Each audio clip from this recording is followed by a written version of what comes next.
once knew a guy who did murder a guy one warm May night for the 4th of July, and drove up to Auburn with a knife at his side to slash that poor man for he could marry his bride. And I once knew a girl who was enamored with the world, a twinkle in her eye and her hair done up in curls.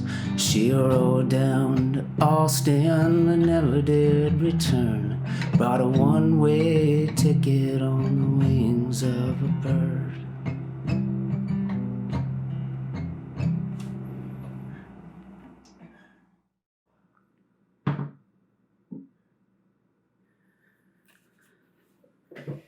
So today's going to be a little different, and I have to start this off by saying if you were offended or bothered by descriptions of graphic violence in a story pertaining to murder, then this is not the episode for you. This story I'm about to tell is a true story. Some of it was told to me. Some of it happened to me. And I filled in the rest of it with public record. It was a court case, and it happened. And a man is in jail now because of it. So, although it is on the internet and it is public record, I've changed the names of everybody just because I don't feel it's necessary to further put that out there. If you really wanted to discover who I'm talking about, you could figure it out, but I don't think it's my place to put all those names out there. So basically we start with when I came back from college. I went to college in Phoenix, Arizona, at the Conservatory of Recording Arts and Sciences, and that was in 2005. And when I came back to Portland, part of my schooling was to complete an internship, and so I moved in with a friend and began this internship at KPTV, KPDX out in Beaverton. And I did that for 3 months. It didn't really do much for me, but because I completed it, I finished the schooling. And after that, I was kind of lost. I had this skill set for recording bands and doing various audio live sound. You know, I had a skill set that wasn't in demand in this area. And so I kind of felt like I had maybe wasted my time and learned something that was no longer necessary. And so I was working at some crappy places, just barely scraping by. And I was in a band and making music with my friend. And then one day, a friend of mine, he told me, "Hey man, there's this position at the Oregon Convention Center. You should go check it out." And so I did. I applied and went down there for an interview. And although I was very limited in my skill set and I was only 21, because of the rate that they were offering at that time, it was pretty easy to get a job there because this was 2006, May of 2006.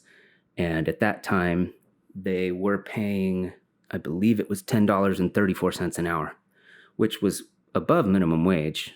It wasn't awful, but it was not great. I mean, they couldn't really pull in super talented people, so they had to hire people like me.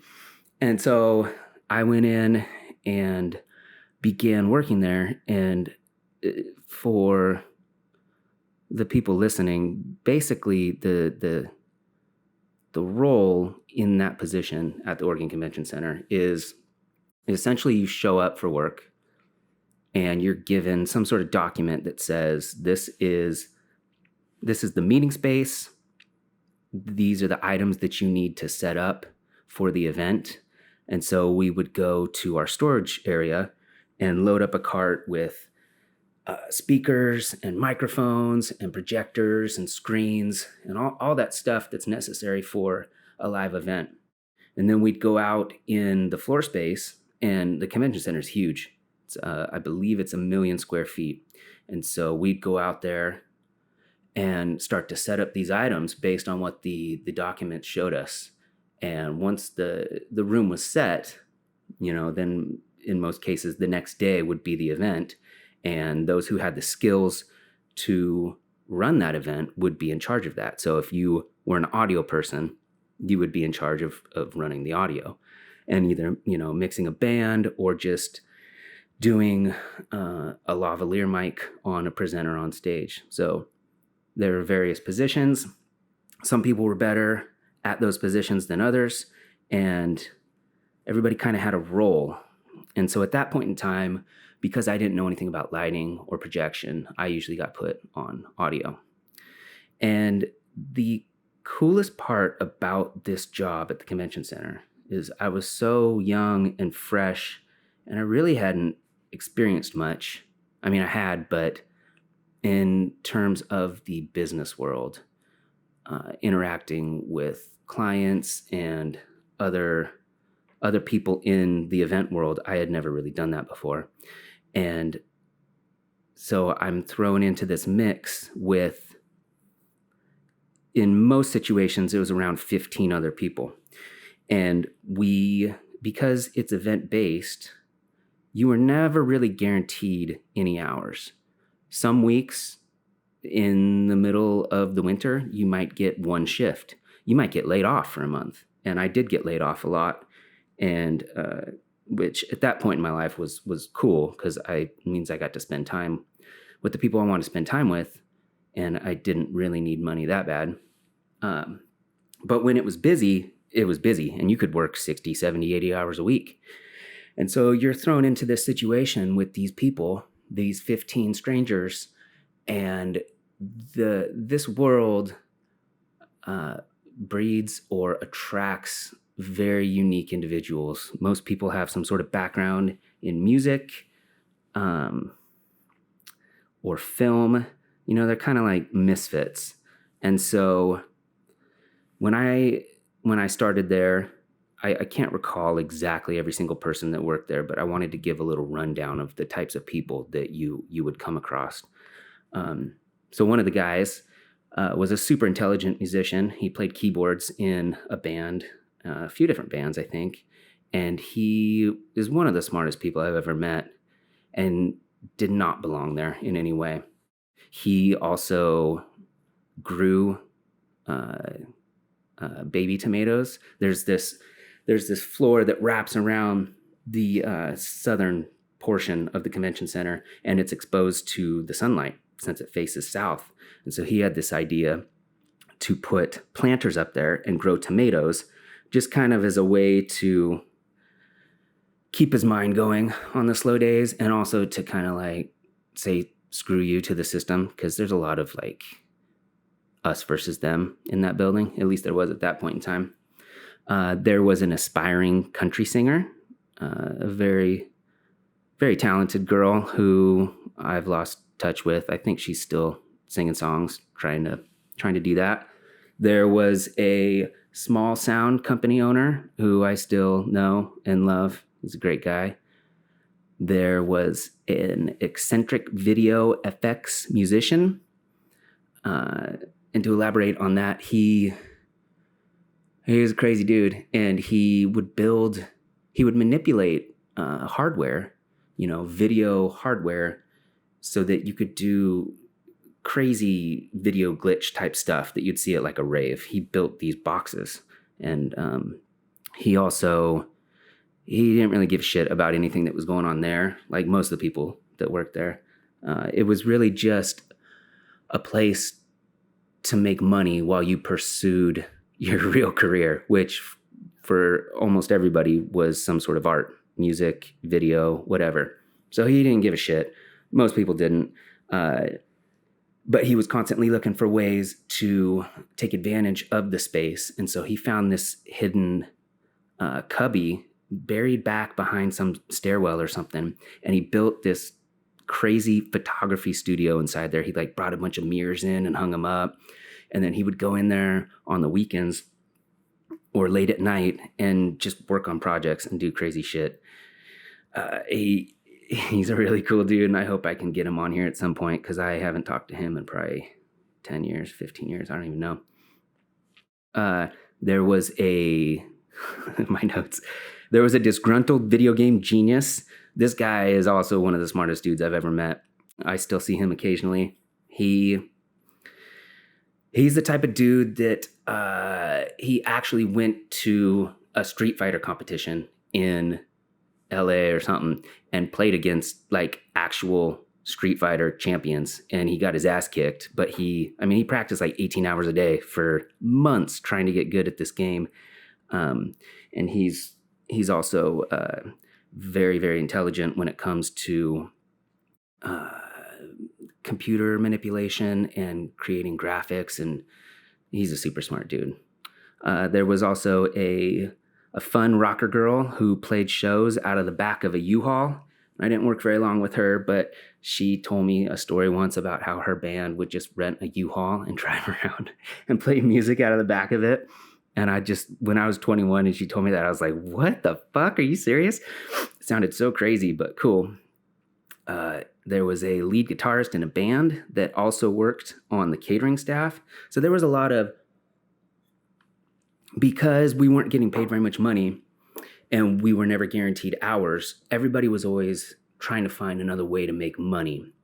And so most people had multiple part-time jobs, which created issues for the management staff when they would try to book us for shows. We'd be like, oh, I got to work at this place, and they'd get pissed about that. But I don't know what you can expect when you don't offer somebody full-time employment. They're going to have to find it somewhere else. So yeah, this dude was in a band and he also worked on the catering staff. So some days I'd show up and he'd be working in the AV department. And then other days I'd see him serving chicken to some rich person at a table. I'd be like, what up, dude? So that was kind of crazy. There was a quirky documentary filmmaker, and I've known her and hung out with her for a long time. She's a great person.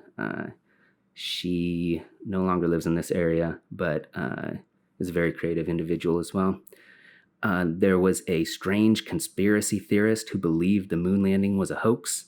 This guy, I don't know what happened to him. He was a bit older. He was in his 40s, and most of us were like 20s, 30s. And he was a super nice dude, but he believed some crazy shit. He gave me some DVDs about the moon landing being a hoax.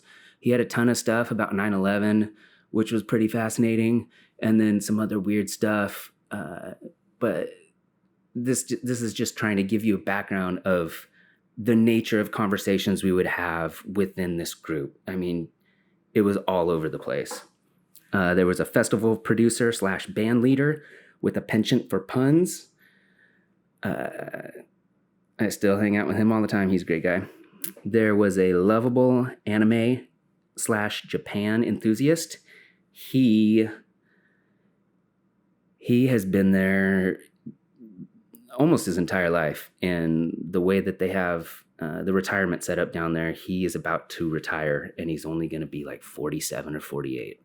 So he put in 30 years, but he'll get out and hopefully go live some happy days. There was a funny, fearless leader from 90s rock band touring crew. And hopefully I'll get this guy on at some point too, because he's a cool guy.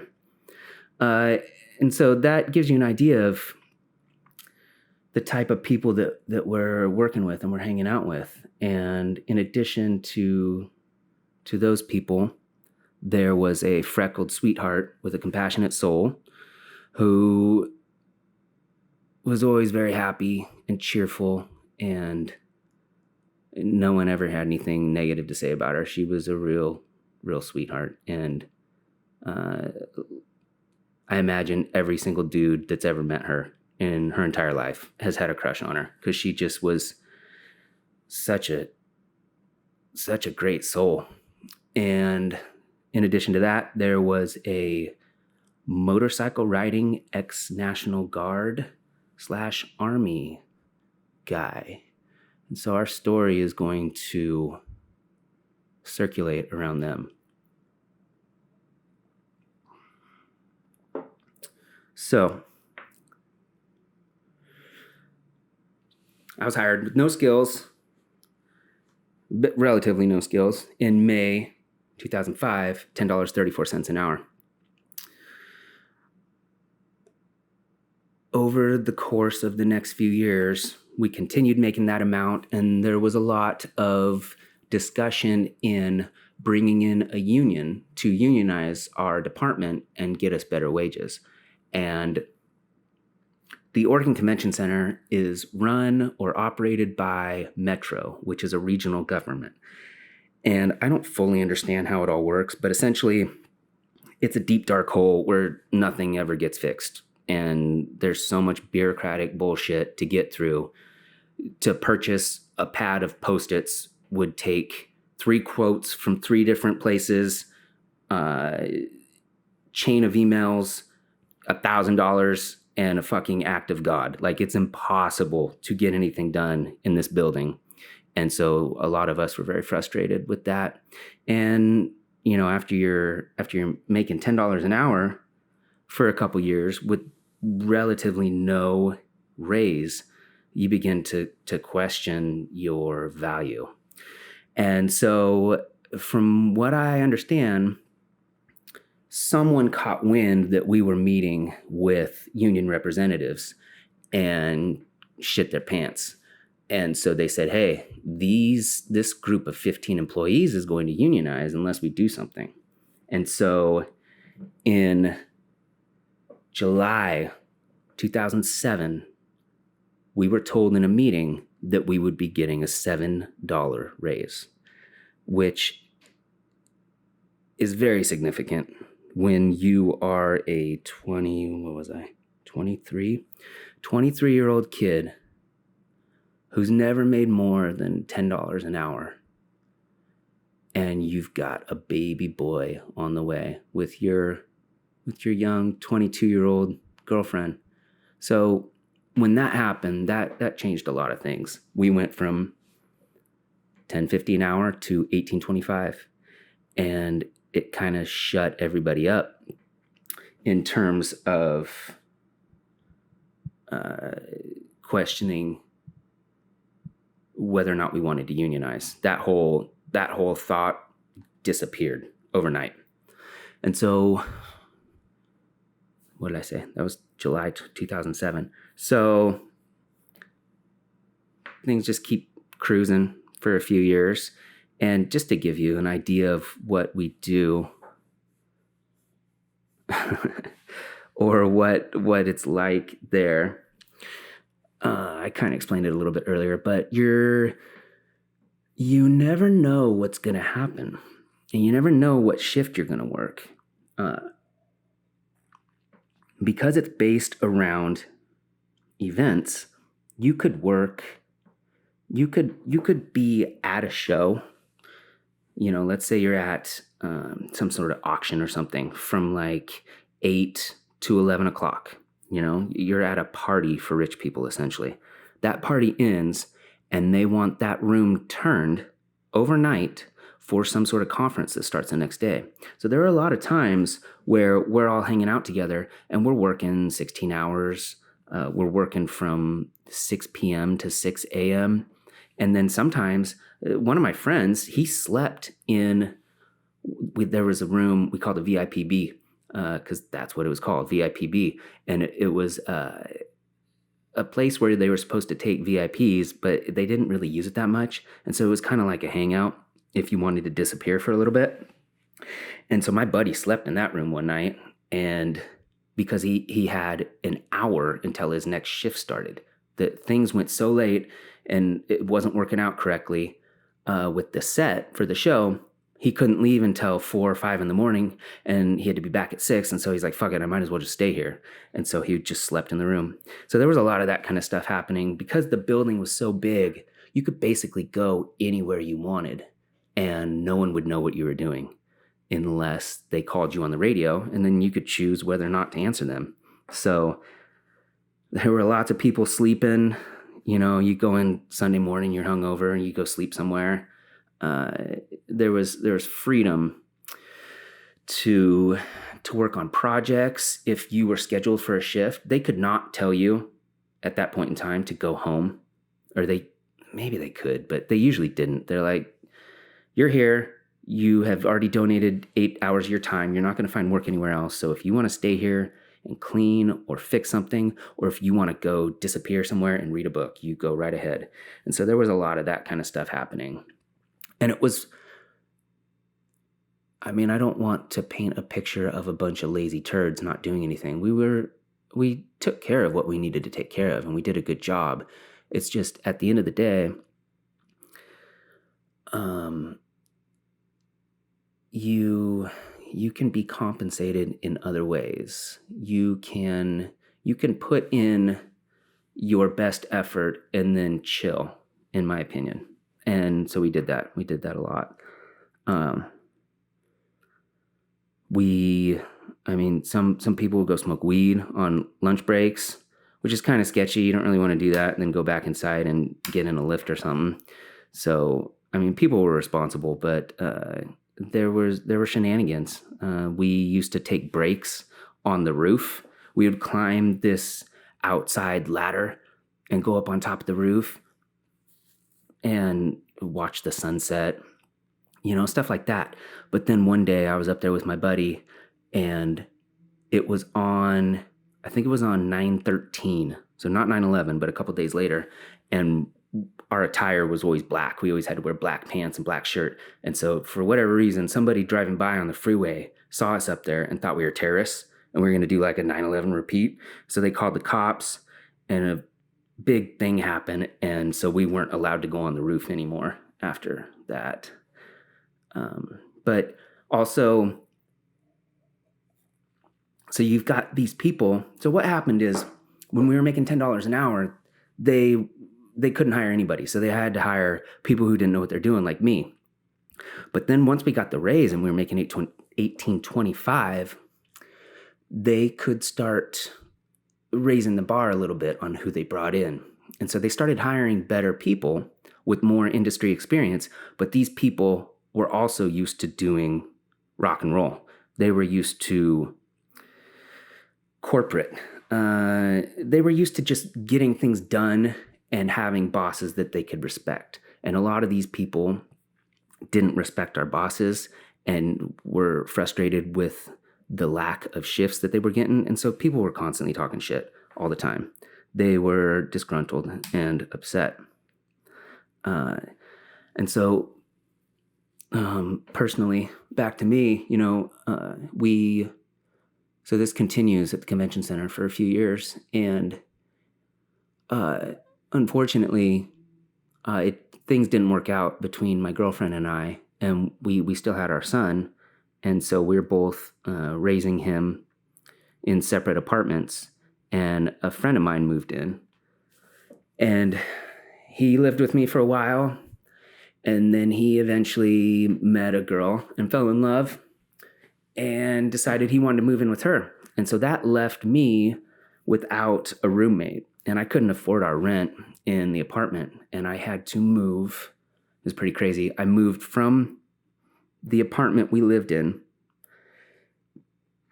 If you walked out the front door and walked down the apartment complex like 30 feet, I moved there.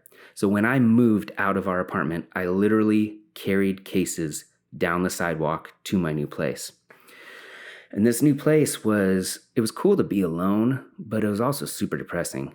And it happened in May of 2010, which is right before the slow season at the convention center. We usually got laid off in June and July. And so I was right at the end of making money, and I was about to get screwed. in terms of income. And how do I want to say this? And so what happened is a position opened up at the Portland Art Museum, and one of my bosses, his best friend, okay, let me say that differently. One of my bosses at the convention center, his best friend worked at the art museum. And he called him up and he said, hey, do you have anybody over there at the convention center that you would recommend for this position? And my friend was like, yeah, I got this guy. I'll tell him to get a hold of you. So I went and interviewed, and they offered me $14 an hour at the art museum, which was a significant pay cut. I mean, granted, that included benefits and vacation and all kinds of stuff I didn't currently get at the convention center, but I was a pussy and I was scared of change. And so I told the guy at the art museum, sorry, man, I don't want it.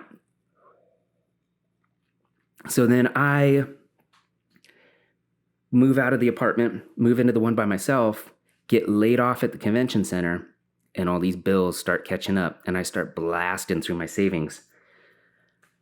And I realize it's not going to happen. It's not going to work out. Like, I'm going to get kicked out of my apartment or something. And so I call that guy back at the art museum and I say, hey, dude, sorry, this is like 3 weeks later. So 3 weeks have gone by, and I call him up. I'm like, hey, dude, sorry, this is kind of a dick move, but you still got that position open? Because I'm interested. And he had been doing all the shifts by himself, basically working like 80 hours a week. He never hired anybody. And so he goes, yeah, we still got the spot. Come down tomorrow. And so they hired me the next day. That was June 16th, 2010. And it was cool to change and get into a new space, but I was also still missing the people that I worked with at the convention center. And due to the way that PERS is set up, you don't become vested in that money you have contributed until you reach employment status of 5 years. And so my superiors were super cool, and they knew that I was like 6 months away from becoming vested. And they're like, hey, you know what? We'll keep you on the payroll. You can come do shifts for us while you still work at the art museum. Just let us know what your availability is. And so from June to, let's say December, from June to December of 2010, I worked at both places. I worked full-time at the art museum, and I would still go do a couple shifts, let's say like 4 shifts a month at the convention center. So I was still in and out of there, hanging out with people and doing work. And so there's this annual event that the convention center always does. And it used to be the biggest event of the year. And it was always kind of exciting because we got to do things that were kind of out of the ordinary. And it also coincided with Christmas. So it was always kind of a special event. And they asked me to come do that event in December of 2010. And I show up for my shift, and everybody's freaking out. And I'm like, what is going on? And they go, sit down, dude. Jason got arrested. I go, what? And they go, yeah, he killed somebody, man. So this begins the part of the story where we discover what happened. In that group of people that we worked with, I was talking about the freckles girl who everybody loved. We're going to call her Brittany Sue. And she was like 4 years older than me. I think I was 23 and she was 27. And she had, like I said earlier, she was just a very positive person, always smiling, always having a great time, and everybody loved her. And so she's always stopping and having conversations with people, and you could tell all the dudes were just swooning over her. But what I didn't know is that she was actually having a real relationship with one of the people that worked there. And we're going to call him Jason. And So Brittany Sue and Jason began some sort of thing, which I never really figured out how deep it went. And through some of the conversations I had with her, just in passing, when you're just hanging out, talking about life, she had mentioned that she used to babysit 2 girls for a family when she lived in, I want to say Sacramento, but maybe San Francisco, somewhere in Central California. So she was the babysitter of these 2 girls. And the husband and wife eventually ended up getting divorced. And I don't know that she ever directly told me this, but I always believed that she was pretty much responsible for it. Essentially because the husband had an affair with her, with the babysitter, which, if that couldn't be more cliche. But she spoke of him in very positive ways and said he was an amazing person, and she didn't mean for any of that to be her fault if it was, but she was just trying to move past it. And so she came to Portland and started working there and still had contact with him. And he moved to Auburn, Washington. And so she maintains this relationship. We're going to call him Stan. She maintains this relationship with Stan as he goes to Auburn and she's in Portland. And she also begins this thing with Jason. And so while I'm working with her, I probably worked with her for a year or 2, and I worked with him for a year or 2, maybe even 3. I think I worked with him longer. They never indicated to me that anything was happening. And I don't know if anyone else knew. I don't know if they kept it quiet just because it would have been weird or something. Because there were, the 15 of us in that group of people all hung out at work. And I don't know, maybe they would have thought it was awkward or something, but they didn't mention any of it. And it came out later when I was discussing this with a different friend of mine from there, that he said he had a thing with her as well. And I don't know what that means, whether he had a crush on her or if they had a relationship or what. Basically, what I'm trying to say is she was a very desirable person. She was just super sweet and super positive. So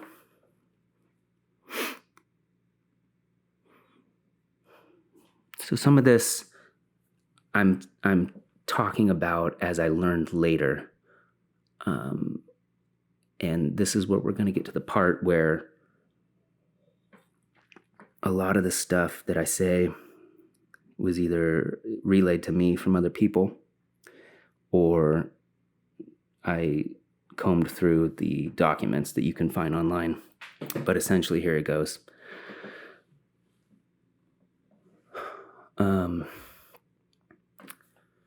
So they had their thing, and they broke up, and he did not take it very well.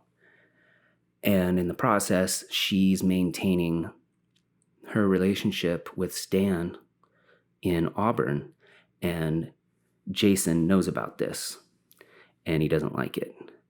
And I don't know if he ever met Stan or if he just heard about him or saw pictures of him or whatever, but he was not a fan of losing his girlfriend to what he later called an unhot old man. And so some sort of strife or event happens between Brittany Sue and Jason, which pushes him over the edge. And so on May 21st, 2010, he borrows his mom's car. He owned a motorcycle, but for whatever reason, he borrows his mom's car and he drives up to Auburn. And he goes to Stan's house with 2 18-inch black zip ties and a knife. And who knows what really went down, whether he...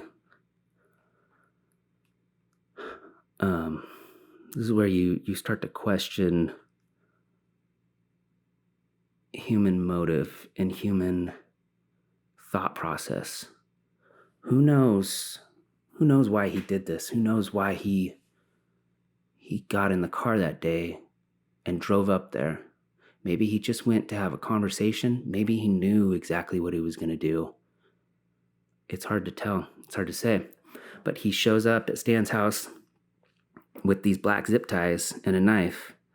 There's some sort of altercation, and he ends up stabbing Stan in the throat, in the hand, and the leg. And then there were also blunt force injuries to Stan's head. There's a zip tie on one of Stan's wrists and another on the floor near him. And then Jason leaves. And as they would find out later, there were nothing else in the house was disturbed. It was all confined to this one tiny area.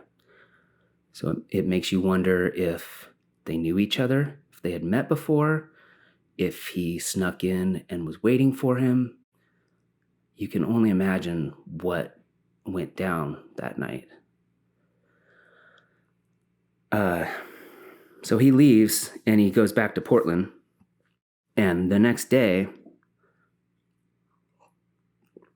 Brittany Sue calls the neighbor next door at Stan's house and says, "Hey, I haven't heard from him. I'm worried about him. Can you go over to his house and check on him?" So the neighbor goes over and I believe sees him through the window and calls the police, and thus begins the investigation into his murder. And so, because Brittany Sue knew the neighbor and she knew Stan, the police began the investigation with her. And they went to her the following day. They confiscated her phone and went through her text messages and learned that she had some sort of relationship with Jason. And they asked her, "Do you know of anyone who would wish any ill upon Stan?" And she said, "No, he was a wonderful father. I loved him. He was a great person, and everybody thought he was wonderful. The only person that ever had anything to say about him was Jason." And they said, "Okay, who's this Jason guy?" And so on May 27th, the Auburn police requested a warrant to obtain Jason's cell phone records. On May 28th, the Auburn detectives visited Jason in Portland. They came to his apartment. So this is 1 week later. They noticed that his right hand was bruised and covered with a blood-stained Band-Aid. Jason said he had injured his hand at work. Detectives asked him if he had ever been to Auburn, and he immediately requested to speak to an attorney.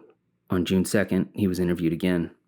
He refused to provide a DNA sample and would not answer questions about the last time he went to Auburn. And on June 9th, the detectives visited the Oregon Convention Center. Here, they discovered that the same 18-inch zip ties recovered from the scene are commonplace in the department Jason worked, and he had access to them. They spoke with whoever the supervisor was that day and asked if Jason had injured his hand. And it was discovered that he had injured his hand setting a stage, but it didn't break skin. A lot of times, if we were in a hurry or we didn't want to wait for the actual setup crew to move stages, we would just do it ourselves. And so one wonders if he really hurt his hand that day or if he was just trying to create an alibi. But either way, it began to involve other people at the convention center, including his supervisors, my supervisors. On June 20th, the detectives receive his cell phone records. And this is some pretty damning stuff right here. On the day of the murder, May 21st, Jason's cell phone was pinged on I-5 heading north towards Seattle and at cell towers in Auburn from 7 to 9 p.m. Even as close as a few blocks from the murder scene. And then the towers tracked him returning to Portland. So you have him in a 2-hour window in the city of the crime scene, 2 blocks from the house, on the night of the murder. And you have the data from him traveling to and from, and Portland to Auburn is 2.5 hours. I mean, it's a drive. It's not like you just happen to be in Auburn.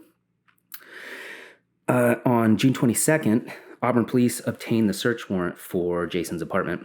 They seize his phone and a journal that says he was obsessed with Brittany Sue and that Stan was not good enough for her. Then in August, the detectives,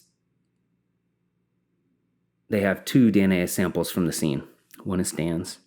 They obtain a warrant, finally, to pursue Jason's DNA, and his sample comes back as being a 1 out of 2.2 million individuals whose DNA would match the sample from the scene. So basically, I guess it's possible, but 1 in 2.2 million is a pretty significant number. And so to give you an idea, I mean, this is all taking place from May 21st to, I just said, in August, they confirmed that his DNA was there.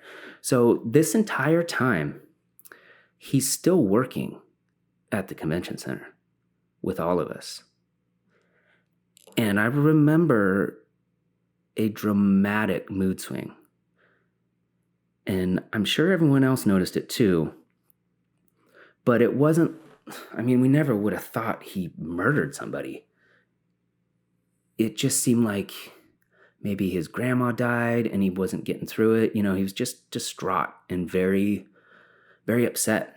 And I vividly remember doing some shifts with him where I was just like, what is going on with this guy?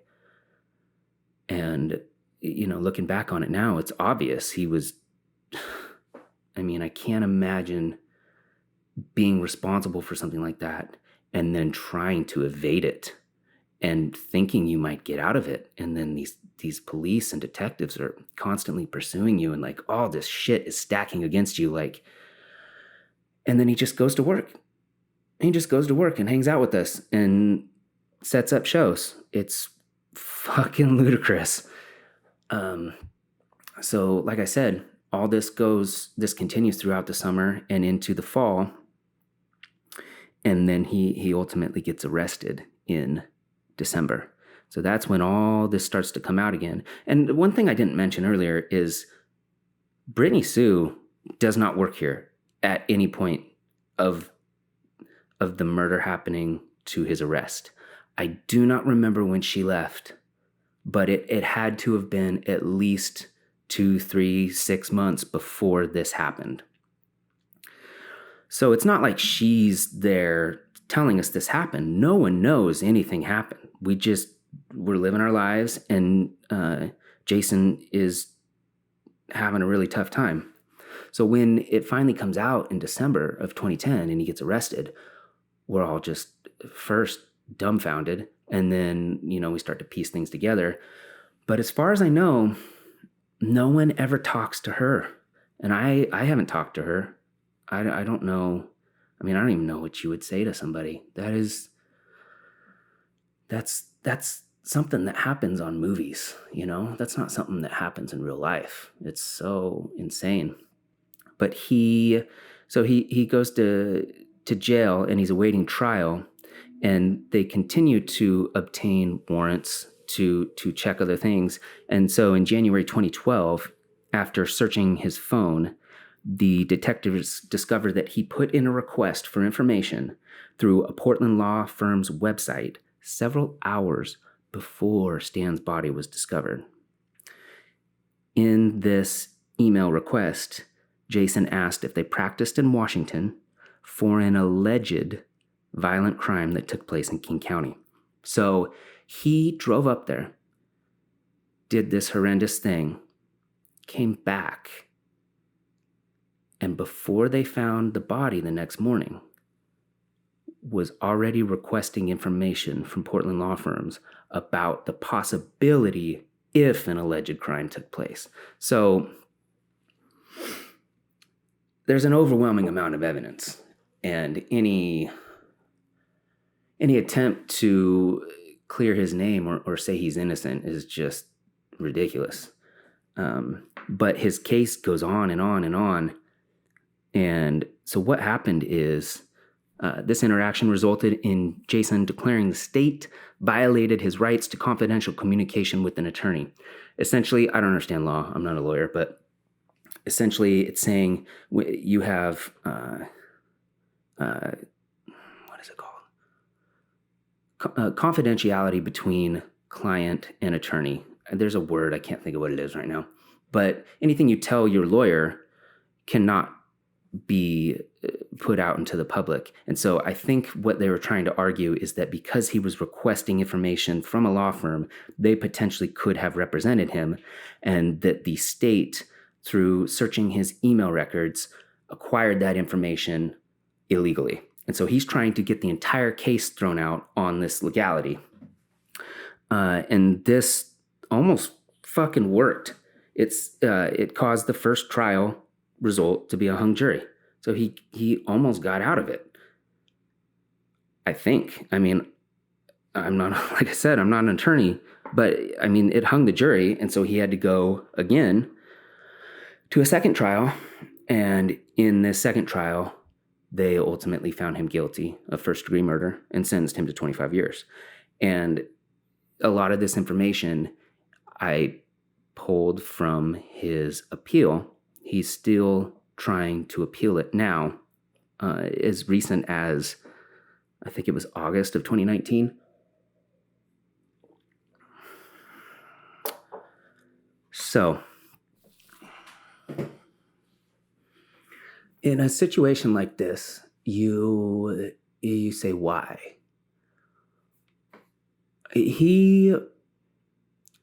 I didn't know him that well, but he seemed like a nice dude. He seemed like a genuine person. He was never aggressive. He was never violent. He never threw a fit or got upset with anybody. He was just a chill dude. And that's the question you ask. What causes someone to snap like that? He had been, I'm going to get this wrong. He was either in the National Guard or the Army. He did some sort of service. And so some psychiatrist somewhere would probably say that had an influence, and who knows, maybe it did. Maybe there was something, maybe he saw something somewhere that just couldn't leave him, and maybe it somehow allowed him to further do this. I don't know. I can only speculate. But to intentionally get in a car that you borrow from your mom with items to hold someone against their will and potentially in their life, to get in a car and drive 2.5 hours to a different destination and then still do it. That's beyond a fit of rage. That's beyond someone broke in your house and you accidentally shot them. Like, that is premeditated with hours and hours to go, what the fuck am I doing? But that never happened. And he went all the way up there and he went through with this heinous, heinous crime and left 2 little girls without a father, and left the sweetest girl in the world without a boyfriend and probably future husband. It wrecked who knows how many lives, all for love, or all for revenge. I don't know. The thing that we just kept saying to each other at the convention center afterwards is like, what would this have accomplished? Like, what are you going to do? You're going to do that, and then she's going to be in love with you, and she's going to be with you now? I don't know what the thought process is on that. So that was a thing that happened, and now we're coming up on 10 years. And so after it happened, the court process took forever, and so we kind of forgot about it, as much as you can forget about something like that, until he was convicted. And then it's like, holy shit, man, this guy we worked with is in jail for 25 years for murdering somebody. But what I did for like a creative release at that point in my life, because I used to write a lot of songs and play a lot of guitar. So I was working at the art museum, and a lot of times you would have everything done there as well, and you'd kind of have some slow time to yourself. And I spent a lot of time in my office in the basement playing guitar and writing songs. And so one day I was just hanging out down there, and I had this chord progression, and I started playing it, and all these lyrics started coming to me. And so the first two verses are about this story, and then the rest of them kind of go into some other things, but I thought I'd close with that.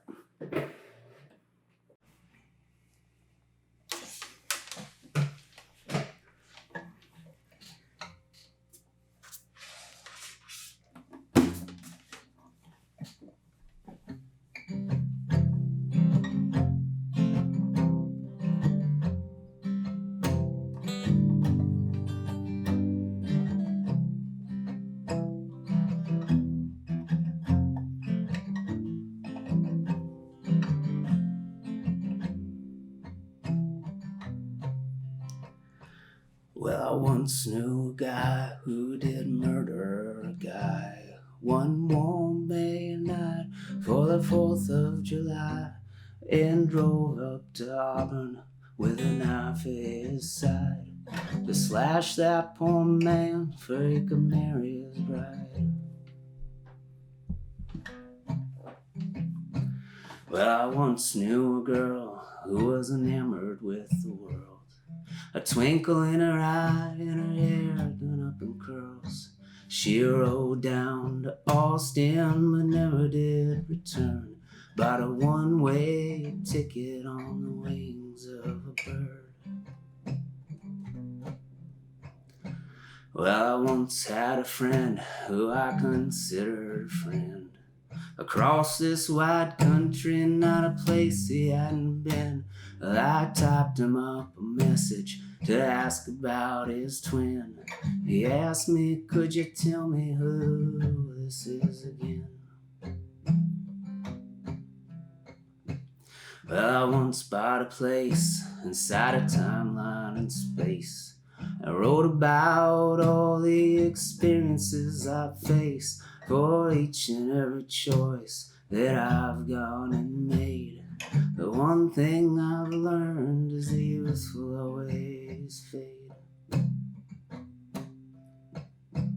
And I once overheard a woman asking a girl if the place she did reside was in the north or east side. And before she could finish, the woman did decide there's no reason to mingle with people of that kind.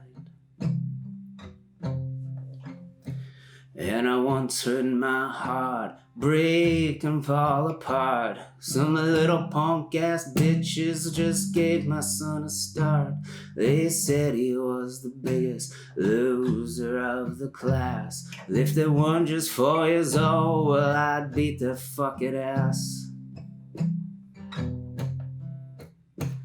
And I once wrote a song, not too short and not too long. Came to me quickly in the basement of a strong old building on a corner in Portland, Oregon. It was written so messy across the back of a blonde. It was written so messy across the back of a blonde. It was written so messy across the back of a blonde